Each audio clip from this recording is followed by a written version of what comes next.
अस्सलाम वालेकुम dear student, उम्मीद करता हूँ आप फ्री से होंगे। अच्छा, आज हम एक्सरसाइज 1.3 स्टार्ट करेंगे। तो एक्सरसाइज 1.3 स्टार्ट करने से पहले कुछ इसके अंदर कुछ रूल्स यूज़ होंगे फार्मूलाज वगैरह की फॉर्म में। तो वो हम पहले डिस्कस कर लेते हैं। देखिए, यहाँ पर अभी हम ना लॉज ऑफ एक्सपोनेंट एक्सरसाइज पर डिस्कस कर लेते हैं। तो लॉज ऑफ एक्सपोनेंट में हमें कहता है कि पहले आपके पास ला है प्रोडक्ट ऑफ एक्सपोनेंट्स, कि अगर आपके पास ना कोई सी भी दो सेम बेसिस की डिफरेंट पावर्स आ जाएं या सेम पावर्स हो जाएं तभी कोई मुश्किल नहीं है, लेकिन बेसिस क्या हो, सेम हो। देखिए जाए तो ये बेस है ना, ए इसकी बेस है, एन इसकी पावर है, ए इसकी बेस है, एन इसकी पावर है, और ये दोनों नंबर आपस में क्या हो रहे हैं, मल्टीप्लाई हो रहे हैं। तो जब भी इस तरह का होगा कि सेम बेस वाले नंबर्स आपस में मल्टीप्लाई होंगे, तो उसी बेस के साथ वो पावर्स आपस में क्या हो जाएंगी, ऐड हो जाएंगी। एम और एन जो होगा वो पावर में जाकर के ऐड हो जाएगा। ठीक है, ये कब ऐड होगा, जब बेस सेम होगी और ये प्रोडक्ट में होगा। एडिशन सब्ट्रैक्शन की मैं बात नहीं कर रहा, मैं जस्ट प्रोडक्ट की बात कर रहा हूँ। प्रोडक्ट में अगर ऐसा होगा तो ये काम हो जाएगा इस तरीके से। ठीक है, अच्छा नेक्स्ट आपके पास क्वेश्चन ऑफ एक्सपोनेंट्स के क्वेश्चन ऑफ एक्सपोनेंट्स में हम ये देखेंगे कि अगर आपके पास ऐसी दो नंबर्स, जैसे कि आपने प्रोडक्ट में देखे नंबर्स, एक्सपोनेंट वाले नंबर्स, अगर वही एक्सपोनेंट वाले नंबर्स क्वोशिएंट में अपीयर हो जाएं, मींस फ्रैक्शन फॉर्म में, कि जिनकी बेसिस आपस में सेम आ रही हों, पावर्स भले डिफरेंटली हों, तो इसी बेस के साथ आप क्या काम कर सकते हैं, पावर्स को एक जगह इकट्ठा कर सकते हैं नोमिनेटर में। ये पावर ऊपर जा करके एम में से माइनस हो जाएगी। जब क्वोशिएंट होगा तो पावर्स सब्ट्रैक्ट होंगी, अगर प्रोडक्ट होगा सेम बेस के साथ तो पावर्स ऐड होंगी। ठीक है, नेक्स्ट आपके पास पावर रूल है कि पावर ऑफ एक्सपोनेंट्स, कि अगर किसी भी एक्सपोनेंट नंबर की अगेन और पावर आ जाए, एक और पावर आ जाए, तो पावर पावर के साथ हो जाती है मल्टीप्लाई। ठीक है, ये बेस आपके पास एज इट इज ए आ गई है, एन एम के साथ क्या हो जाएगा, पावर में मल्टीप्लाई हो जाएगा। नेक्स्ट आपके पास रूल नंबर 4, इसमें ज़ीरो पावर रूल है कि अगर किसी भी नंबर की पावर ज़ीरो आ जाए, लेकिन वो नंबर इटसेल्फ ज़ीरो नहीं होना चाहिए। ठीक है, मैं बताता हूँ कि ज़ीरो क्यों नहीं होना चाहिए। अच्छा देखिए, पहले ए पावर अगर ज़ीरो, किसी भी नंबर की पावर ज़ीरो, किसी भी नॉन ज़ीरो नंबर की पावर ज़ीरो होगी, तो आपके पास हमेशा वन की इक्वल होगा। अब देखें, इसको हमने नॉट इक्वल टू ज़ीरो क्यों लिया, कि मैंने या फिर कहा कि नॉन ज़ीरो क्यों होना चाहिए, कि ज़ीरो क्यों नहीं हो सकता, ए नंबर जिसकी पावर आप ज़ीरो लें तो वो वन क्यों नहीं हो सकता। क्योंकि देखें, अगर आपके पास ना ज़ीरो की पावर ज़ीरो लेंगे आप, तो ये आपके पास अनडिफाइन होता है, ये अनडिफाइन है, इससे आपको कोई भी नंबर नहीं मिलेगा। ज़ीरो पावर ज़ीरो याद रखें हमेशा, ज़ीरो पावर ज़ीरो क्या होता है, अनडिफाइंड नंबर है। ठीक है, तो इसलिए हम उस अनडिफाइंड के केस को डिस्कस नहीं करेंगे यहाँ पर, कि अगर ए ज़ीरो हो गया तो फिर वो अनडिफाइंड हो जाएगा ना, फिर वो वन की इक्वल नहीं होगा। ठीक है, लेकिन अगर ज़ीरो के अलावा कोई भी आपके पास नंबर होगा तो उसकी पावर आप ज़ीरो लेंगे तो वो हमेशा वन की इक्वल होगा।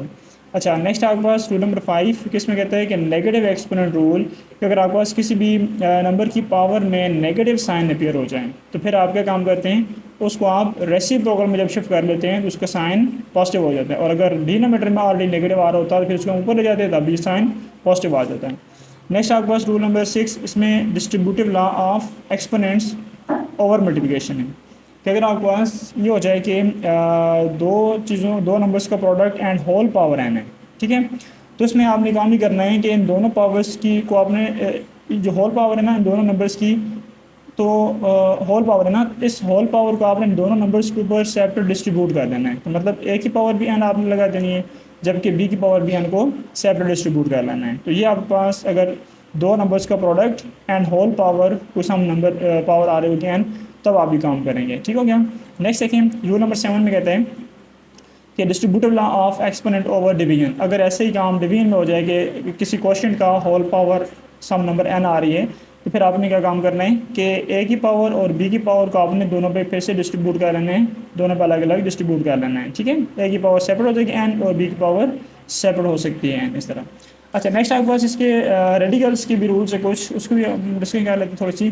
रेडिकल आपके पास होता क्या है, रेडिकल एक ऐसा नंबर होता है जिसमें ये रेडिकल साइन इन्वॉल्व हो जाए, स्क्वायर रूट वाला साइन इन्वॉल्व हो जाए, तो उसको हम बोलते हैं वो रेडिकल नंबर है।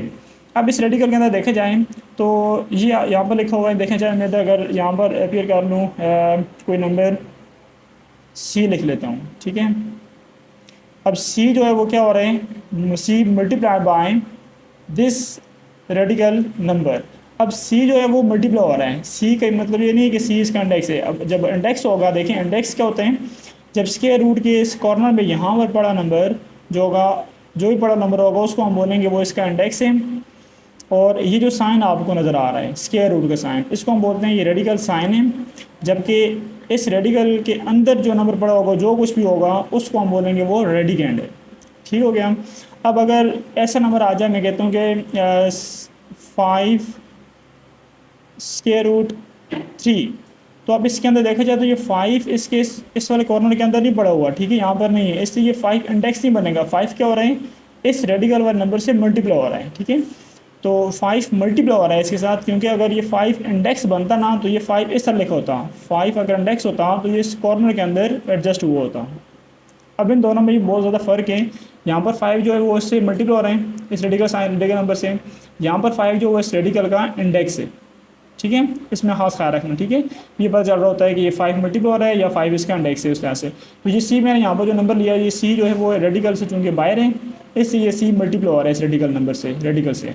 और एन जो है इस रेडिकल साइन के इस कॉर्नर में अपीयर हो रहा है, इसलिए ये एन जो होगा इसका इंडेक्स कहलाएगा। और ये लाजिम बात है, जो स्क्वायर रूट है ये रेडिकल साइन है, जबकि इस स्क्वायर रूट के अंदर आने वाला जो भी एक्सप्रेशन होगा वो रेडिकेंड कहलाएगा, ठीक है। अच्छा, नेक्स्ट चलते हैं जी। आपके पास जो सर्ड क्या होती है? सर्ड आपके पास एक रैशनल नंबर होता है कि जिसमें आपके पास स्क्वायर रूट के अंदर इन्वॉल्व एक नॉन परफेक्ट स्क्वायर नंबर मिल जाए, कि मतलब जिसका स्क्वायर जो आप सॉल्व करें तो वो सिम्प्लीफाई ना हो सके। जैसे अगर मैं कहता हूँ ना कि स्क्वायर रूट 64, अब स्क्वायर रूट से इसके ऊपर भी स्क्वायर रूट 64, मतलब 64 के ऊपर भी स्क्वायर रूट है, बट स्क्वायर रूट 64 करेंगे तो आपको ये रिजल्ट मिल जाएगा सिम्प्लीफाई होकर के 8, स्क्वायर रूट फिनिश हो गया। तो अब स्क्वायर रूट 64 एक सर्ड नंबर नहीं होगा फिर, ठीक है, क्योंकि ये सिम्प्लीफाई होकर के आपको एक होल नंबर मिल गया ना। तो आपने देखना है सर्ड क्या होगा। सर्ड एक ऐसा नंबर होगा कि जिसका स्क्वायर रूट सिम्प्लीफाई होकर के आपको एक होल नंबर ना मिले, तब वो नंबर क्या कहलाएगा, एक सर्ड कहलाएगा। अब आगे सर्ड की मुख्तलिफ टाइप्स हैं कि इसमें एक प्योर सर्ड होती है, pure surd, mix surd, monomial surd, binomial and trinomial surd. तो प्योर सर्ड होती क्या है जी, पहले प्योर सर्ड को देख लेते हैं। प्योर सर्ड ऐसी सर्ड होती है कि जिसमें स्क्वायर रूट के अंदर नॉन परफेक्ट स्क्वायर नंबर तो होगा, ठीक है, लेकिन साथ में जिसका स्क्वायर रूट सिम्प्लीफाई हो करके, मतलब 2 का स्क्वायर रूट सिम्प्लीफाई हो करके आपके पास ये बाहर कोई नंबर ऐसा शुरू में अपीयर ना हो सके, मतलब स्क्वायर रूट से बाहर कोई नंबर शिफ्ट ना हो सके। तो ऐसे नंबर्स को हम बोलते हैं वो प्योर सर्ड है। जैसे कि स्क्वायर रूट 3 मजीद और सिम्प्लीफाई नहीं हो सकता, 29 और मजीद सिम्प्लीफाई नहीं हो सकता। या फिर आप ये भी कर सकते हैं कि स्क्वायर रूट 10 भी इसी कैटेगरी में शामिल हो जाएगा। स्क्वायर रूट 10 अगर आप सिम्प्लीफाई करेंगे भी तो 2 × 5 हो जाएगा, लेकिन इन दो इसके जो प्राइम फैक्टर्स होंगे उसमें ऐसा नहीं होगा कि उसके फैक्टर जो है वो कोई एक फैक्टर जो वो परफेक्ट स्क्वायर फैक्टर बन रहा हो, ऐसा कोई भी नहीं होगा। ऐसे नंबर्स को हम बोलते हैं क्या हैं जी, ये प्योर सर्ड्स हैं। अब मिक्स्ड सर्ड क्या होती हैं? मिक्स्ड सर्ड में ये होता है कि स्क्वायर रूट तो उनके भी सोल्व कंप्लीट नहीं होता, लेकिन वो थोड़ा बहुत सिम्प्लीफाई होकर के कुछ नंबर्स बाहर जंप कर जाते हैं स्क्वायर रूट से। वो कैसे जंप करते हैं स्क्वायर रूट से? अब देखा जाए स्क्वायर रूट 8 को, तो स्क्वायर रूट 8 को उसकी प्राइम फैक्टराइजेशन में आप लिख सकते हैं 2 पावर 2 मल्टीप्लाई बाय 2। अब देखा जाए तो इसमें 2 फैक्टर आपने बनाए हैं इसमें इस तरह कि एक को आपने 2 की पावर 2 बना के लिखा और एक को 2 पावर 1 करके लिखा, जिससे आपको रिजल्ट 8 मिल सकते हैं। अब देखा जाए तो 2 पावर 2 ये स्क्वायर जो है स्क्वायर रूट से कट के ये 2 बाहर जंप कर जाएगा तो 2 आ जाएगा, और ये स्क्वायर रूट ये 2 के ऊपर पावर 1 है ना, अगर इसकी पावर 2 आ जाती तो फिर ये भी स्क्वायर रूट से कट करके बाहर शिफ्ट हो जाता। लिहाजा ये इसका पावर 1 थी, इसलिए ये स्क्वायर रूट से कैंसिल नहीं हो सकता, लिहाजा ये 2 ऐसे ही रहेगा स्क्वायर रूट के अंदर।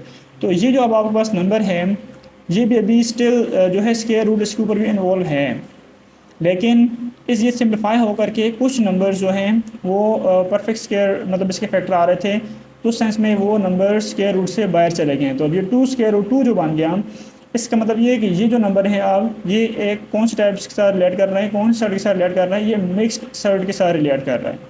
तो ऐसे नंबर जो सिम्प्लीफाई हो जाएँ थोड़े बहुत, लेकिन कंप्लीट सॉल्व ना हो सके, मतलब कंप्लीट सिम्प्लीफाई होकर के आपको होल नंबर ना मिले, लेकिन कुछ थोड़ा बहुत सिम्प्लीफाई होकर के बाहर इस तरह के नंबर्स जंप कर जाएँ, ठीक है। दूसरी बात वो तभी बाहर जाएंगे जब वो परफेक्ट स्क्वायर बन जाएंगे। जैसे कि यहाँ पर आपने देखा कि 4 × 2 का आपने किया या 2 पावर 2 × 2 किया, तो 2 पावर 2 या 4 जो है वो परफेक्ट स्क्वायर था, वो बाहर चला गया, ठीक है, स्क्वायर रूट से। बाकी 2 एक परफेक्ट स्क्वायर नंबर नहीं था, वो स्टेट स्क्वायर रूट के अंदर आ रहा है। ऐसे ही आप स्क्वायर रूट 18 को देख सकते हैं। स्क्वायर रूट 18 को अगर आप लिखें तो उसको इस तरह लिख सकते हैं ना, इसके परफेक्ट स्क्वायर के फैक्टर फॉर्म लिख सकते हैं ना, 9 × 2 लिख सकते हैं। तो 9 परफेक्ट स्क्वायर है, इसका स्क्वायर रूट ख़त्म होकर के बाकी 3 आ जाएगा बाहर, और ये 2 एक पर नॉन परफेक्ट स्क्वायर नंबर है, ये स्टिल स्क्वायर रूट के अंडर ही रहेगा। ठीक है, उस वजह से स्क्वायर रूट 18 जो है वो एक मिक्स्ड सर्ड बनने, क्योंकि ये सिम्प्लीफाई होकर कुछ नंबर बाहर चले गए हैं। ठीक है, सिमिलरली ये आप स्क्वायर रूट 12 को भी दे सकते हैं। स्क्वायर रूट 12 जो है वो सिम्प्लीफाई होकर 2 स्क्वायर रूट 3 बन जाएगा, क्योंकि 4 मल्टीपल 3 करेंगे तो आपके पास स्क्वायर रूट 12 आता है, सॉरी 12 आएगा ना 4 मल्टीपल 3 करने से। तो 4 का स्क्वायर रूट क्या होता है, 2 होता है, वो बाहर चल जाएगा 2, और 3 जो है वो नॉन परफेक्ट स्क्वायर नंबर है, तो लिहाजा ये स्टिल स्क्वायर रूट के अंडर ही रहेगा। ठीक हो गया। अच्छा, नेक्स्ट चलते हैं जी, मोनोमियल सर्ड क्या होती है। मोनोमियल सर्ड एक ऐसी सर्ड होती है कि जिसमें एक मतलब सिर्फ एक ही रेडिकल जो है वो इन्वॉल्व हो, एक ही रेडिकल इन्वॉल्व हो। जैसे कि स्क्वायर रूट 5 है, ये एक अपने आप में मोनोमियल सर्ड है, क्योंकि इसमें एक ही रेडिकल टर्म इन्वॉल्व है। फिर अगर देखा जाए तो इसमें ये भी एक मोनोमियल सर्ड है। इसमें क्या है कि एक ही रेडिकल सर्ड इन्वॉल्व, एक ही टर्म इन्वॉल्व है जो रेडिकल वाला टर्म है, लेकिन 3 से मल्टीप्लाई हो रहा है। तो 3 मल्टीप्लाई हो रहा है, लेकिन 3 अगर इसमें ऐड तो नहीं हो रहा ना, तो ये पूरी एक टर्म बना रहा है ना। 3 मल्टीप्लाई बाय 3 मल्टीप्लाई होगा ना स्क्वायर 2 के साथ, तो पूरी एक टर्म बनेगा। जब भी सर्ड वाली एक टर्म इन्वॉल्व होगी, चाहे वो मिक्स्ड सर्ड है, चाहे वो प्योर सर्ड है, तो ऐसी सर्ड्स को हम बोलते हैं वो मोनोमियल सर्ड्स हैं।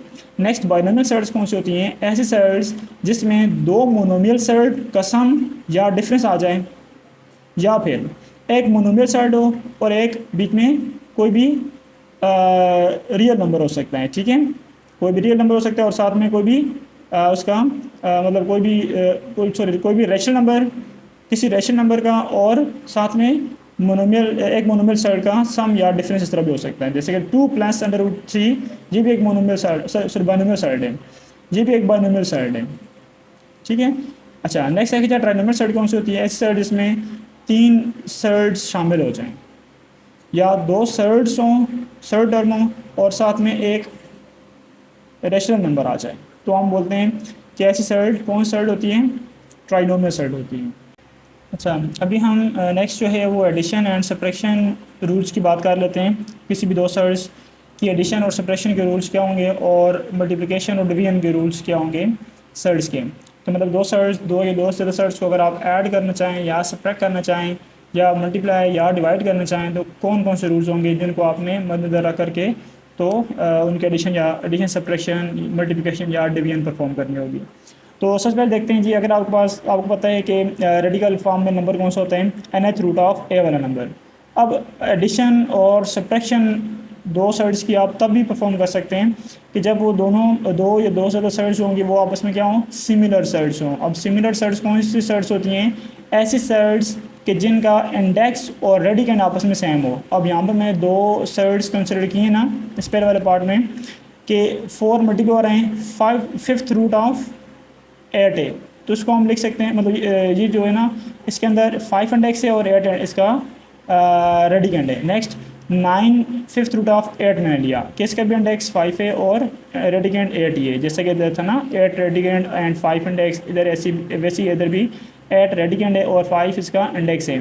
तो ये आपस में दोनों साइड आपस में आप क्या हो सकती हैं, ऐड या सब्ट्रैक्ट हो सकती हैं इस तरह। जैसे कि यहाँ पर भी अगर आप ले लेना ना कि 7th root of 5 and 7th root of 2, तो ये 3 times of 7th root of 5 है और ये 2 times of 7th root of 5 है। ये 2 रेडिकल नंबर्स थे, तो ये 2 सब्ट्रैक्ट हो रहे हैं, ये ऐड हो रहे हैं। अब अगर आपने इनकी एडिशन परफॉर्म करनी है, तो एडिशन के लिए आपने काम ही करना है कि इनके जो बाहर आने वाले नंबर जैसे कि 9 और 4 ये आपस में ऐड होंगे। 4 + 9 करेंगे तो कितना बन जाएगा, 13 बन जाएगा। और साथ में क्या आएगा, ये रेडिकल पूरा का पूरा नंबर एज इट इज़, मतलब 5th इंडेक्स के साथ, और 8 उसका रेडिकेंड वो एज इट इज़ रहेगा। ऐड क्या चीज़ कौन चीज़ें होंगी, ये 9 और ये 4 जो होंगी आपस में ऑपरेट होंगे, मीन्स अगर ऐड हो रहे होंगे तो ऐड कर लेंगे, अगर सब्ट्रैक्ट हो रहे होंगे तो हम इनको सब्ट्रैक्ट कर लेंगे, माइनस कर लेंगे। नेक्स्ट सेकंड रूल में देखें तो अगर आपके पास 7th रूट ऑफ 5 के साथ 2 रेडिकल्स हों जिसके बाहर 3 पड़ा हुआ है, जिसके बाहर -2 पड़ा हुआ है, तो इन दो को आप आपस में सब्ट्रैक्ट करना है। अगर आपने माइनस करना है, माइनस करने के लिए देखेंगे आप ना पहले कि क्या ये दोनों सिमिलर सर्ड्स हैं कि नहीं। सिमिलर सर्ड चेक करने का रूल क्या है कि यहाँ पर इन दोनों को चेक करने के क्या इन दोनों का इंडेक्स सेम है। फिर उसके बाद देखेंगे क्या इनका रेडिकेंड भी सेम है, अगर यस तो फिर आप इनके ये वाली जो चीज़ें ये ऐड करेंगे 3 को और 2 को। अगर माइनस हो रहे हैं तो माइनस कर लेंगे, प्लस हो रहे थे जैसे कि इधर तो प्लस कर लिए ना। अच्छा सॉरी, अच्छा देखें 3 को 2 में से माइनस करें तो आपके पास रह जाएगा 1 बाकी बचेगा, ठीक है। और ये 7th रूट ऑफ 5 आ गया। इसको अगर आप 1 को ना भी लिखें तो अंडरस्टूड है कि ये 1 इधर होती है, तो ये सिम्प्लीफाई होगा कि आपके पास ये चीज़ बन गई है, ये मतलब एड सब्ट्रैक्ट हो गई है। लेकिन आप इस तरह की एडिशन और सब्ट्रैक्शन परफॉर्म कर सकते तब कि जब इनके रेडिकेंड डिफरेंट हों, मतलब इंडेक्स अगर सेम आ जाएं बट रेडिकेंड डिफरेंट हैं तो आप इसकी एडिशन इस तरह परफॉर्म नहीं कर सकते कि आप उसी इंडेक्स के साथ a प्लस बी लिख लें, या ऐसे ही यहाँ पर आप दोनों के इंडेक्स सेम हों और रेडिकेंड डिफरेंट हों तो आप उनकी सब्ट्रैक्शन के लिए ये काम कर लें, ये भी नहीं किया जा सकता, ठीक है। ये भी नहीं, दोनों रोज इस तरह नहीं हो सकते। तो इसमें देखना ये होगा ना, अगर रेडिकेंड या इंडेक्स में से कोई एक चीज़ भी डिफरेंट होगी ना तो ज़ाहिर बात है वो सिमिलर सेट नहीं होगी, और सिमिलर सेट अगर नहीं होगी तो फिर वो ना ऐड होंगे ना सब्ट्रैक्ट होंगे। लेकिन अगर हम चलें मल्टीप्लिकेशन के रूल की तरफ, मल्टीप्लिकेशन और डिवीजन रूल में जाएँ तो उसमें आप देख सकते हैं कि अगर आपके पास ना nth रूट ऑफ ए और nth रूट ऑफ बी है, मतलब दो रेडिकल नंबर्स हैं, मल्टीपल हो रहे हैं, लेकिन इनमें अगर आपको इंडेक्स सेम मिल गया तो आप इन दो रेडिकल नंबर को मल्टीप्लाई करवा सकते हैं। तो इसमें आपने रूल ये देखना है ना कि अगर इंडेक्स और रेडिकेंड दोनों का सेम होना ज़रूरी नहीं है, अगर सेम होंगे तभी हो जाएंगे, लेकिन अगर सिर्फ इंडेक्स सेम है तो फिर ये दोनों रेडिकल नंबर आपस में मल्टीप्लाई हो सकते हैं, इसी तरह डिवाइड भी हो सकते हैं। अगर इंडेक्स सेम है दोनों का, अगर इंडेक्स सेम और रेडिकल अगर डिफरेंट भी है ना तो कोई फ़र्क नहीं पड़ता, वो डिवाइड हो जाएंगे। डिवाइड किस तरह होंगे, एक ही रेडिकल के अंदर जा कर के और उसी सेम इंडेक्स को आप वन टाइम कंसिडर करके ए और बी जो दो डिफरेंट इंडेक्स रेडिकल आ रहे थे उनको आपस में डिवाइड कर लेंगे, अगर मल्टीप्लाई हो रहेंगे तो मल्टीप्लाई कर लेंगे। तो ये आपके पास रूल है मल्टीप्लिकेशन का या डिवीजन का दो साइड्स के लिहाज से, ठीक है। तो नेक्स्ट हम चलते हैं अब एक्सरसाइज की तरफ।